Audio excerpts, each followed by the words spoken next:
last week, I guess it was 2 weeks ago, we talked about Area Plan Commission considering a new zoning plan to move some agricultural land from agricultural to select agricultural. And I think this was a little bit of a reaction to the developments around SK Hynix. I know I said we were done talking about that for the night, but look how it permeates so many things that we talk about here in the area. I won't say that it is the thing that made this a point of discussion, but it certainly weighed in on that. And what this zoning designation was going to do was basically define some zoning areas in the north and northwest part of the county, moving it from agricultural, which it is already, to select agricultural.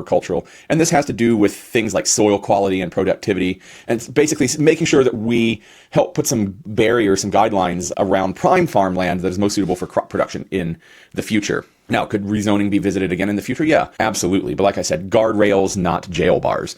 But it was going to affect 9,225 acres in Wabash Township and 7,158 acres in Tippecanoe Township. And the first step was that the Area Plan Ordinance Committee was going to consider it and then put it before Area Plan for comment. But there's been a little bit of pushback and some questions about where this came from and what it is they're looking to try to do on this. And some of the commissioners are talking about perhaps we should look into an opt-in for landowners as opposed to an opt-out. So they're going to put a 90-day hold on this project to solicit some input from the landowners. A number of landowners up in the area that this affects have said that they didn't get the public notice that is required by law to be sent out. And I got to say, that's not the first time that I've heard that in recent months.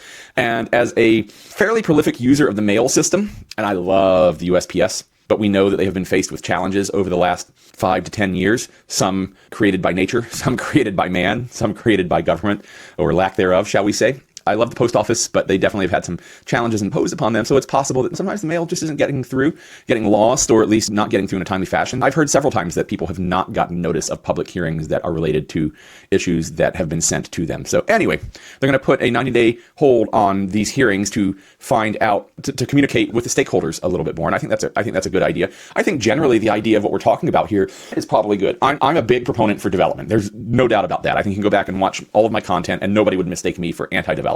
I'm pro-development. I'm eyes firmly on the future, but I also understand that we need to protect our resources and protect what we have. I live on 5 acres, a little north of town, and I will jealously guard my 5 acres, my little slice of heaven, if you will, up here. So I get it. Ryan O'Gara, who's the Area Plan Commission Executive Director for Tippecanoe County, said, and I quote, that the idea is to get a coalition of the willing. They don't want to impose this on people. They want people who want to participate in this process.